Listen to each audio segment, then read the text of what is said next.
Hi guys, I'm Danae Brazil and today we will be doing driver ratings for the Monaco Grand Prix.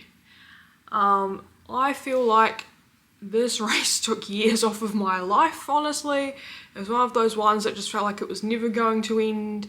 I can't exactly say I had a good time watching it, to be honest, but we certainly have a lot to talk about, so I'll get straight into the ratings. But I will just say beforehand that I've tried to keep track of everything that went on, but for 22 drivers and with how many penalties and DNFs we had, certainly quite difficult. So if I've missed anything, like, I'm trying my best here, but there was so much to keep up with and it feels like we just keep getting more and more information. So I'm trying here. These ratings are just based on what I know and ultimately they don't matter. So we'll just get straight into it and start with the Aston Martins, and starting with Fernando Alonso, who I'm giving a 7.5 out of 10. I think this was a good drive from Fernando. He got a point for Aston Martin, which I think reaping the benefits of obviously all the chaos ahead, and I think ultimately surviving the race became impressive. No penalties, so that is good considering how many drivers did pick up penalties throughout this race. So yeah, I think he outqualified Stroll in 21st. It's the best he could do considering the car was awful in qualifying, especially this weekend. But a good drive from Fernando, nothing crazy. Didn't see a lot of him because I think he just kind of kept it on track and didn't do anything stupid. So a 7.5 for him. Next up is Lance Stroll, who I'm giving a 4.5 out of 10. I considered giving him a 4, but because of the track surface issues in the corner where he crashed, I did give him a 4.5. He was still way off Fernando's pace though. He qualified dead last behind his teammate, so there's really no positives there. And also the fact that he somehow managed to get a track limits warning at Monaco is baffling to me. Where the fuck are there even track limits to begin with at Monaco? For him to have gotten a warning, and did he get a penalty? I already can't remember. But either way, I don't understand how you get track limits in Monaco. They're all walls. Like, what possible part of the track is there to get track limits? I'm so baffled by this from Lance, and so I have to give him a 4.5 because between that and then crashing to DNF, even though I think it's partially due to the track, ultimately he still crashed the car, so I have to give him a 4.5. Next up we have the Cadillacs. I'm going to start with Valtteri Bottas, who I'm giving a 4 out of 10. This was just my main critique here. Obviously he DNF mechanical problems, that's not his fault. But actually, now that I'm looking at it, a 4 feels harsh considering I've just given Stroll a 4.5. Maybe I'm giving Bottas a 5 out of 10, only because he is so far off of Perez's pace once again. And it's like he's driving a different car to his teammate, but we know he isn't. So I don't understand what is happening. Like, the pace difference between him and Sergio Perez is ridiculous. And then obviously DNF because of mechanical issues once again. Nothing he could really do there, but I can't give him more than a 5 because his pace, especially in qualifying, was awful. Next up we have Sergio Perez, who I'm giving a 6.5 out of 10. This would have been a higher rating, if he hadn't gotten all of those penalties, because he was in the points for Cadillac and that would have been super impressive. However, raking up penalties that dropped him to 15th after the race is not great from Sergio. So while I think it was ultimately a pretty good drive, he also obviously benefited from all the DNFs happening ahead of him. But it's just ridiculous. Like, it was a wasted opportunity, I think, and so a 6.5 is kind of the best I can give for that when it feels like he left a lot on the table. Next up we have Williams, and I'm going to start with Carlos Sainz, who I am giving a 7 out of 10. I think this was a well-driven weekend from Carlos. I think, he was behind Alex all weekend, but only just. They were very close all weekend. It was well done. Very unlucky at the end of the race for that DNF. the restart, he was really the big loser of the restart after the red flag due to all the cars getting bunched up, which we will get to my feelings about that later. But, you know, first he got tapped into the wall by Hulkenberg and then spun by Franco Colapinto, and that ultimately ended his race. Really unfortunate. He was on for a point. Him and Alex put together a really good strategy with the team, even though at points during the race I really did not understand what they were doing, but whatever they had attempted was working, and then Carlos just got super unlucky and didn't get to finish. So a 7 out of 10 for what I think was a pretty decent weekend otherwise. Next up we have Alex Albon, who I'm giving a 7.5 out of 10. Really, only difference to Carlos is that he got to finish the race because he didn't get taken out, and he was slightly better on pace, but not a lot. Really, my feelings around their driving is very similar this weekend. He clearly did not understand what the team strategy was, and I get his frustration in the moment, but I do think it ended up well. He ends up taking home 2 points. 2, 3, whatever. He takes home points, which is good. And yeah, I think a well-driven weekend and slightly better than his teammate, which is nice to see. So 7.5 for Alex Albon. Next up we have Alpine, and we're going to start with Franco Colapinto, who was absolutely nowhere this weekend. After 2 really good weekends in both Miami and Canada, he came to Monaco and was just completely anonymous. I feel like I didn't see Franco on track at all, except for when he spun out Carlos Sainz. And it just wasn't great. And considering all of the chaos that happened in this race and the number of DNFs, the fact that he still finished in 14th where he started is crazy to me. To not even make up a single place considering the DNFs that happened ahead of him and how other drivers gained from that. This was just a real nothing weekend for Franco, and so for that reason I've given him a 5 out of 10. Next up we have Pierre Gasly, who I'm giving an 8 out of 10. I think Pierre Gasly is one of the unluckiest drivers around Monaco this weekend. First of all, a good qualifying from him and great race pace. I think especially getting ahead of Lando and keeping Lando behind for so long before obviously Lando had his problems, but really well driven from Pierre. The penalties for the pit lane speed limiter are bullshit. I think everyone that got hit with those got very unlucky considering there were problems with that. It's not as though this many drivers don't know how to follow the speed limit in the pit lane.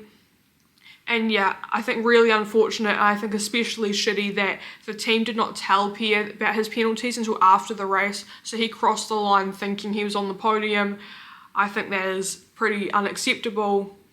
But overall, really well driven from Pierre despite all of the misfortune. So an 8 out of 10 for him.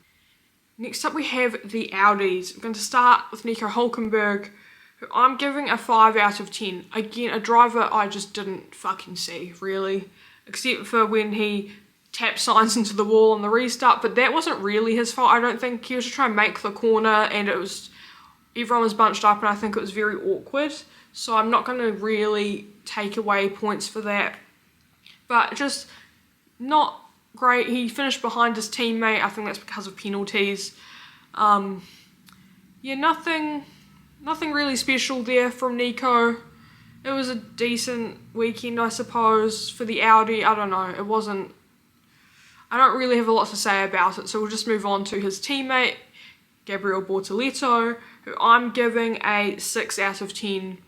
Similar to Nico, it wasn't great. He finished ahead of him, so that's why he gets the extra point.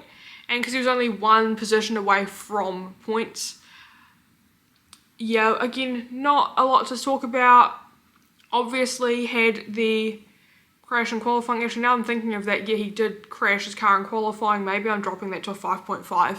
I've completely forgot about that until just now that he did, crash in Q1. Still got through to Q2, but then wasn't able to set a lap there because he had broken the front suspension.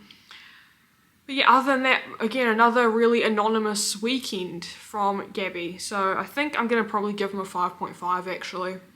Now we have got the Racing Bulls. I'm going to start with Liam Lawson, who I'm giving an 8 out of 10. I think this was another super solid drive from Liam Lawson.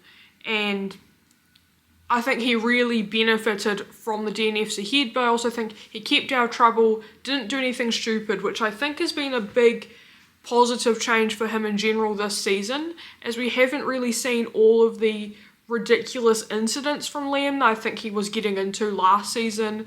I think he just kind of keeps to himself and picks up points when he can, and he was able to take home a great points haul today to finish in 5th, a really good load of points for the team, and a really solid drive, and also a really solid qualifying as well. So I think that was very well put together from him. Next up we have Arvid Lindblad, who I'm giving a 7 out of 10. I'm so torn whether it should be like a 7 or a 7.5, but I think because of how far down he was on his teammate in quali, I'm going to give him a 7. Again, really benefited from the DNFs, and especially the red flag, because it meant that he didn't have to pit during the race. He only changed his tyres under the red flag, which was a great strategy call from the team. Really benefited, from great strategy, and also, again, keeping out of trouble, didn't do anything stupid. I think both Arvid and Liam just did good, tidy races and ended up having great benefits from that. So, I think a 7 out of 10 for Arvid is good. I think finishing in 6th after starting in 15th, I think, really well done from Arvid. Next up we have Haas. I'm going to start with Esteban Ocon, who I'm giving a 7 out of 10. I'm like so torn because, no, actually looking at that next to Arvid, I think that's fair, because I do think the Haas was not very good this weekend. The upgrades that they've brought the past couple of races just haven't seemed to have worked, especially in qualifying.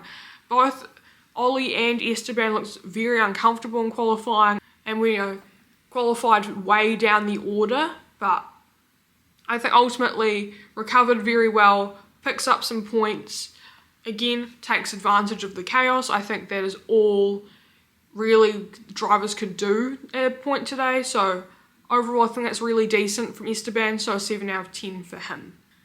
Next up we have Ollie Behrman. I'm going to give a 5 out of 10. It's not great from Ollie. I tend to give him a 6 because he's not that far off his teammate, but ultimately he still finished down on Esteban in qualifying. He did get unlucky though. Oh, maybe it is a 6 out of 10. I forgot how unlucky he got in Q1 with that red flag. Maybe, okay, it's a 6 for Ollie. But really unlucky mechanical failure earlier on in the race. And just a weekend to forget for Ollie. I didn't really get to drive all that much, to be fair, so a 6 out of 10, it's not great. Hopefully things will go better for him and the Haas team in general in Spain. Next up we have Red Bull, which is a tale of two halves, that's for sure. Starting with Isaac Hadjar, I'm going to give an 8.5 out of 10. I think Hadjar drove fantastically today, considering the amount of issues he was having with his car. I do think Monaco is the one track you can really survive if you're complaining of constant engine problems. At one point he said he thought it was going to explode, so I do think it's a lucky track to have these sort of issues at, just because overtaking is so difficult, and he was able to really hold up George Russell. George just could not get past him for the longest time, and I think to end up on the podium after all of the chaos of the race, I think is really well done to have, managed to get the car over the line despite all of the issues. And I think ultimately, this is what we've been needing from the second Red Bull driver. If something happens to Max, which we will talk about, finally having a second driver that can still score good points, or, get a podium, when something happens and something goes wrong for Max, meaning that the team isn't completely fucked as soon as Max is out, I think is very positive, and I think Isaac should be super happy with managing that. And I think, it was super well driven, considering he was having a difficult time the entire race pretty much. So an 8.5 for him. Next up is Max Verstappen. Not a fun race to be a Verstappen fan today, I have to say. People are going to think I'm really insane for this. I'm still giving Max Verstappen a 9 out of 10. I at one point was tempted to give him a 9.5, but because the car stalled on the line, there's really, that feels a little too high. But this really is only for the qualifying lap, but that qualifying lap was truly phenomenal from Max. I mean, multiple of his laps were truly incredible laps. It felt like we were watching some of his like really magical driving that we get from him around Monaco. It reminded me a bit of his 2023 pole lap, and I really thought he'd done it, and then obviously Kimi did beat him, but I think considering the car, I think that was a phenomenal qualifying from Max, and that's a real positive to take. However, yeah, having the engine just fail on the start, it's also very clear that like he was complaining of the engine having problems on the formation lap, so there's really no version of events where I think Max would have finished this race, even if he had made it off the line and we'd gotten an interesting turn one. I really, considering both what we now know about Max's car and also what happened to Isaac throughout the race, I really do think that Max wouldn't have finished this Grand Prix no matter what, and I think that was completely out of his hands. So I'm still giving him a 9 because that qualifying was truly incredible, and yeah, it's really unfortunate. I think we missed out on what could have been a really great race if he hadn't have had those problems, but it is what it is at this point. So next up we have McLaren, who I found the hardest to rate of everyone. We're going to start with Oscar Piastri, who I'm giving a 7 out of 10.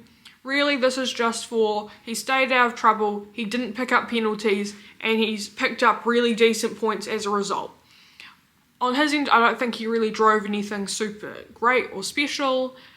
He really did just benefit from the cars ahead of him that DNF'd and the cars around him that got penalties, and that's really it. And he survived the race. Aside from that, I don't have a lot to say about Oscar. He managed to qualify ahead of Lando, which I didn't think was going to happen based on all of the previous laps in quali, but final laps he just was better. But yeah, a 7 out of 10 for Oscar. Next up is Lando Norris, who I've written that I've given him a 7 because like I do think he was worse than Oscar, but at the same time like a 6.5 feels really harsh. I'll see how I'm feeling when I edit this video, because right now I'm struggling because I do think like he probably should be half a point less than Piastri, but I do feel like a 6.5 is really harsh. But I also don't think I could boost Oscar to a 7.5. I might. We'll see. Honestly, you have any range of these two and around the 6.5 to 7.5 mark, but Lando did qualify behind Oscar, even though I thought he looked more comfortable and way better on pace throughout all of qualifying. The final laps he just didn't really put it together, and then in the race super unlucky with another mechanical DNF.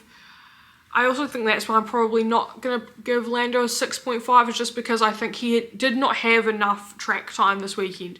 It feels like he's barely gone to drive the car because there are these constant battery and engine problems that are plaguing him at this point, are making it very difficult.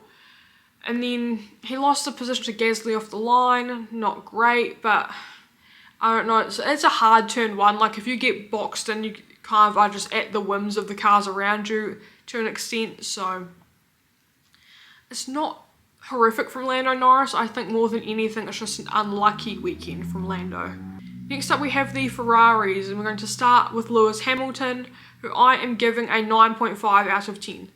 It was so close to me giving him a 10, but he did pick up a penalty, and ultimately I do think that like it was like a almost perfect weekend. There's only one driver I think really deserves a 10 this weekend. I'm sure you can guess who, but still a fantastic race from Lewis. Again, really solid, nothing stupid. I do think he probably should have qualified on the front row, I must say, but third is not a bad starting point at all, and considering where he ended up, I think he's done a great job. Didn't do anything too stupid, just kept his head down, put together a good race, and I think reaped the rewards of that. And he is now second in the championship standings, which is very interesting, I think, heading into Spain. Next up we have Charles Leclerc. God, all of us who are Verstappen and Leclerc fans, we deserve like reparations for this fucking race, honestly. This was awful. I feel like I'd finally gotten over Max's awful start and retirement, and then I look over and Charles Leclerc was in the wall, so not great. I've given him a 7.5. It's not a great weekend, but I also don't think it's bad by any means. I think qualifying 4th, he should have done better, and I think he probably would have, honestly, been on the front row if he had managed to complete that final lap, but of course he did overdrive it and put it in the wall, and there's nothing he could do there. And then the DNF, I probably would have rated him lower for this if it wasn't for that issue with the track. And also he was complaining all weekend about brake problems, and ultimately like brake problems are what ended his race more than I think driver error. Yeah, I've never seen Charles Leclerc this angry. I think it was completely justified, and yeah, the fact that he was complaining about these issues all weekend and they didn't solve it at any point, and then they ended his race, I completely understand his frustration. And yeah, I really do feel for him. Obviously, Monaco is his home race. He cares so much about winning around here, and it just wasn't a good weekend for it. It didn't really feel like he was super comfortable at any point either, which is so out of character for him here. But again, I think that is also due to the brakes. And then finally we have Mercedes. I'm going to start with Kimi Antonelli, who I'm giving a 10 out of 10. This was, I think, easily his best drive. This was a champion's drive around Monaco for Kimi Antonelli. Initially, after the start and Max's DNF, I kind of thought like, this is maybe a little too easy for him, and I was a bit upset there was no challenge, but little did we know, like, Kimi really had to fight for this in the end stages of this race, having to do another standing start with 10 laps to go. You know, like, it would have been devastating for him if he had lost on the start there, but he managed to keep it. I think his pace was fantastic all throughout, just kept out of trouble. Again, no penalties as well, which I think, considering how many people got penalties for dumb little things, I think that was very well done from Kimi. And ultimately, yeah, this was just a phenomenal drive. This was the drive of a champion, and yeah, I've not a whole lot to say because ultimately I just think it was very, very good from Kimi. And last but not least, we have George Russell. I don't even know where to begin talking about George Russell this weekend. I've given him a 3.5 out of 10, which like, looking at it, it looks harsh, but when I think about the driving he did this weekend, it is absolutely deserved. I really am like kind of speechless still about George Russell's performance. Already, like, after Canada, it wasn't great, but at least he was still on the pace in Canada. But I don't know what was happening to George here. We're going to start with qualifying, where he qualified 6th, which honestly, I took that as a positive for him at the end of Q3, considering I genuinely thought he was going to be 8th after the laps he was putting in. I thought he was going to be behind the McLarens and Hadjar at one point. So, like, 6th isn't the worst, but it still is not good when your teammate is on pole and is setting consistently impressive laps and consistently improving his benchmark times.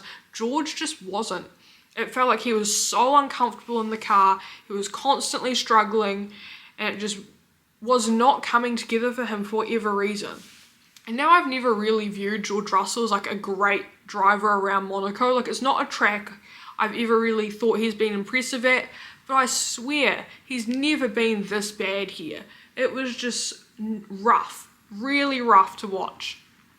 And then in the race, what in the fuck? Now, obviously, like, it's hard because not all of what happened to George was his fault, but I do think enough of it was that we can make some real criticisms here.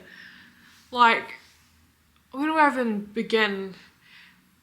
I guess, first of all, like, not being able to pass Isaac Hadjar, whose car was fucking dying for laps on end. Like, I get it's hard to pass around Monaco, but it's not physically impossible. Like, there are places you can, and considering the state of Isaac's car and how slowly he was going, like, surely George could have seen it at some point. I get he's like scared to lose more points in the title, but I do think like not even making an attempt on Hadjar when Hadjar's on the radio screaming for solutions to fix his car and yelling about how awful it is, to not even make an attempt at a move at any point. I don't know if he was just hoping he would retire the car, but then once you realise he isn't, like, surely you shaped for a move somewhere. It's so frustrating watching George never overtake anyone. And then we have the penalty. He was just getting investigated for all sorts, and lots of those didn't come to fruition, but then he did get a penalty, and this was the team's fuck up to not serve his penalty, and to then end up with a stop and go. But that isn't even my main issue. My main issue with George Russell's driving was, once he knew he had the stop-go penalty, was then on the restart trying to back up all the traffic so he would lose less time when he had to serve that penalty. Because him backing up the traffic like that, especially into the hairpin, ended up causing all of the traffic to be bunched up, caused the collision with Hulkenberg and Sainz, I think, and was just a complete mess. It was so random. Even the commentary sounded confused about what the fuck George was doing. I cannot grasp why he thought this was going to be a good idea, and it's just baffling to me that he thought that was appropriate driving. It just feels like in every way George Russell has wasted away points this weekend. He walks away with no points whatsoever after Monaco. Like, his teammate is wiping the floor with him in a title fight where George came in thinking that this was his already. Like, he felt like his name was already engraved on the trophy, and then he shows up and drives like this, and it's just ridiculous to me at this point. So yeah, while I do, like, in some ways it feels harsh to say a 3.5, at the same time, like, I really have nothing redeemable to say about George Russell's driving, except for that he didn't crash the fucking car this weekend. Because otherwise it was pretty poor all around, especially considering we know that car has pace, and I think that car was better around Monaco than we thought it was. Now, I will say I do think Kimi probably outdrove it a little, considering how it was going in practice, or they just found something in the setup. But overall, from George Russell, I think this is one of his worst weekends I think I've seen of him in a long time. But yeah, that is my driver ratings for the Monaco Grand Prix. Thank God that race is over. I did not have a good time. My drivers got consistently fucked over. Just the worst luck. I also feels like such a waste watching like Lando Norris and Max Verstappen have all of this misfortune with their cars, considering, you know, it was only a few months ago they were our title contenders, and it feels like such a waste. And I also feel really bad for Lando that he can't even like mount a title defense when I think he's been driving very well. And also, I'm a Max fan. I just want to see Max fight at the front, and it felt like this would have been a really good opportunity for it around Monaco, but it just wasn't on the cards today, I suppose. But yeah, that's all from me. I hope you enjoyed the video. If you did, please hit the like button. And if you'd like to see even more from me, please hit subscribe. And if you would like to see even more from me, you can follow me on Instagram, TikTok, Letterboxd. All those things are linked down below. You can see my other work as a makeup and special effects artist. You can also see my opinions on movies and things, which also there are videos about that stuff on this channel as well. But yeah, that is all for this week. We of course have the Spanish Grand Prix this weekend, which I feels like I need time to recover after this race, and we don't get any. So I'll see you after that race. But yeah, other than that, I will see you in the next video. Bye.